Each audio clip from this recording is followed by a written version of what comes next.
वाटत तुमच्या मुलीने तुमच्या जावयाच्या हक्काच्या घरात प्रवेश करावा? असं मला वाटतं. काय आहे, मुलीचा मान सन्मान सगळं आता तुमच्या हातात आहे.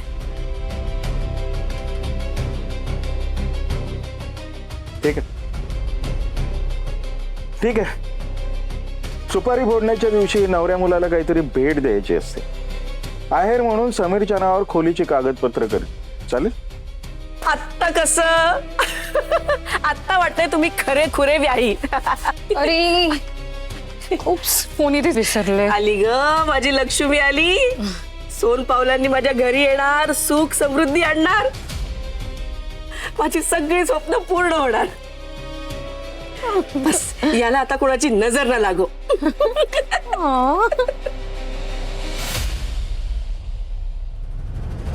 पिता आता काय करायचं ग? कुठून आणू पैसे?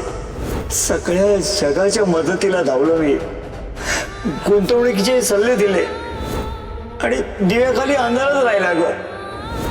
तो मुलगा मला भेटायला हवा ज्याने मला पैसे गुंतवायला सांगितले.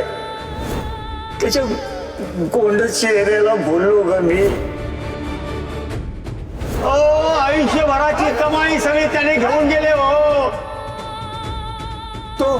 तो मुलगा तोच एजंट आहे.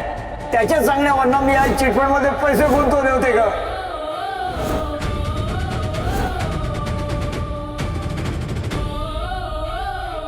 मी आले तर दी काकूंचं ऑपरेशन झालं, बऱ्यात त्या? हो म्हणजे स्टेबल आहेत, पण त्यांचं ऑपरेशन अगं पोस्टपोन झालं. ओ बट होईल, डोंट वरी. डॉक्टर सांगतील तसं होईल. बाय द वे, सगळ्यात आधी आजचं रिपोर्टिंग करते मी. सगळे टिफिन्स वेळेवर पोहोचवलेत. आणि हा, तुझ्या काही कस्टमर्सना तुझं लग्न ठरल्याचं कळलं, सो त्यांनी तुला कॉंग्रॅच्युलेशन सांगितलंय. अँड अँड अँड लग्नाच्या पिरियड मध्ये डबे बंद राहणार आहेत का असं सुद्धा विचारले त्यांनी. सो दी, काय झालं? लक्ष कुठे? इतकं बडबडते मी. का सिरियस आहेस? काकू होतील बऱ्या. काकू स्टेबल आहेत, पण अगं त्यांचं ऑपरेशन पोस्टपोन झालंय. काकूंचं ऑपरेशन मेडिकल कारणांमुळे नाही, पैशांमुळे पोस्टपोन झालंय. अगं पण तुम्ही आज ते गेला होतात ना चिटफंड ऑफिस मध्ये. अगं तिथेच सगळी गडबड झाली. ते चिटफंडवाले ना फ्रॉड निघाले ग, आणि विमा काकांचे सगळे पैसे बुडाले त्यात. काय? हळू. Sorry sorry. हो अगं, ते चिटफंडवाले फ्रॉड निघाले. बिचारे विमा काका खूप खचलेत ग ते. आणि अजून एक महत्वाची गोष्ट म्हणजे या सगळ्या घोटाळ्यात समीरचा धाकटा भाऊ सलील तो इन्व्हॉल्ड आहे. व्हॉट? समीरचा भाऊ इन्व्हॉल्व आहे या स्कॅम मध्ये? हो.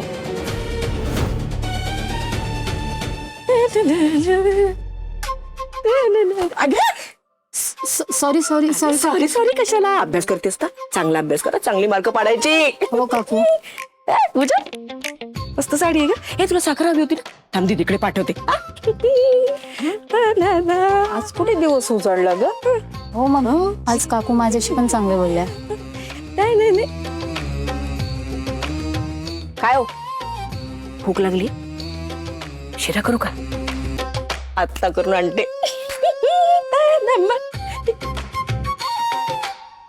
ते खाली पडलं ते उचल. काय पडलंय? तुझं थोबाड. आई काय ग दीदी, भरल्या घरात तोंड पाडून असतेस. मी इतकी चांगली बातमी आणली आणि तू बघ, तुझं तोंड वाकडं. होणारच ना आई वाकडं. तू ना त्या सलीला उगाच डोक्यावर बसवून ठेवलाय. असा मोठा बिझनेसमॅन झालाय तो. एक शब्द ऐकून घेत नाही. एखादा प्रश्न विचारला तर केवढा ऍटिट्यूड दाखवतो माहितीये. मी त्याला फक्त एवढंच विचारायला गेले होते की तू कशाला विचारायला जातेस? तुला तुझ्या आयुष्यात दुडबुड केलेली चालते का? नाही ना. तू तुझ्या घरी जा असं म्हटलं तुझी मांजरीसारखी फस्कन अंगावर येतेस. काय आई तू बोल बोल, तू पण बोल. हा पण तुझं ठीक आहे ना, तू आई आहेस, त्याचं काय? तू लहान आहे की नाही माझ्यापेक्षा? त्याला हे असं बोललेलं बरं दिसतं का?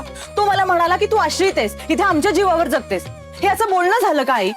आणि तू कधीच त्याला काही बोलत नाही. गप ग, किती किरकिर किरकिर करतेस.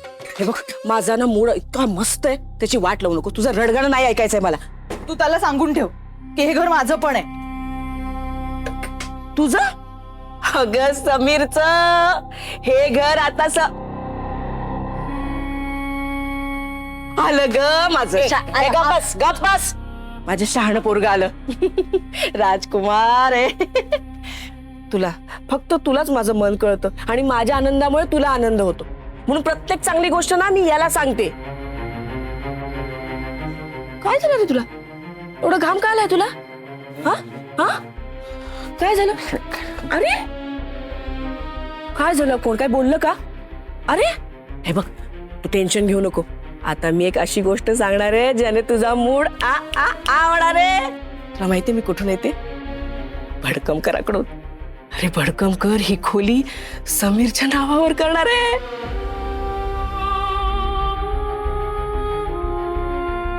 समीरच्या नावावर खोली म्हणजे राजूचीच मालकीण. ती लगेच माझी हकलपट्टी करेल. तेव्हा तू पण कॅलेंडर मधली डेट बघून ठेवा आता. कशाला कशाला काय कशाला? तुझे दिवस फिरणार आहेत आता. Be ready for the blast, कारण मी इथेच येणार आहे राहायला. निक्की, अगं त्या ऑफिसच्या बाहेर ना खूप गर्दी होती. खूप लोक आले होते का आपले पैसे घ्यायला. आणि ते फ्रॉड, ते चिटफंडवाले त्या ऑफिसला कुलूप मारून गायब. आपल्या भीमा काकांसारख्या खूप लोकांना फसवलंय त्यांनी. त्यांची अवस्था बघवत नव्हती ग मला.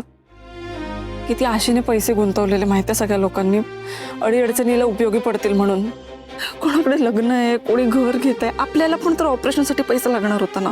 खूप रडत होती ग ती माणसं, आक्रोश करत होती माहिती आहे. ऑब्व्हियस आहे नदी, मेहनत करून कमवलेत पैसे. तू पोलिसांना इन्फॉर्म केलंस?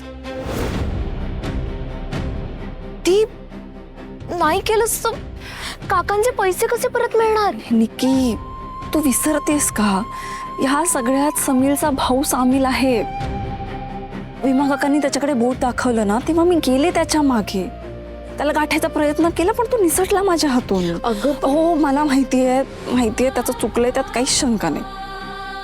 म्हणजे खरं तर मी पोलिसात जाऊन तक्रार केली पाहिजे, पण असलं काही करण्याआधी ना मला समीरशी बोलायचंय. त्यांच्या कानावर हे सगळं घालायचंय. एक मित्र म्हणून ती माझी जबाबदारी आहे, माझं कर्तव्य आहे. एकदा समीरनं हे सगळं सांगून टाकलं ना मी, की ते या सगळ्याची शहानिशा करतील. सलीलशी बोलून खरं खोटं काय ते ठरवतील. आणि मला खात्री आहे समीर त्याला पाठीशी नाही घालणार. तसे ते तत्वाचे पक्के आहेत. चूक ते चूक,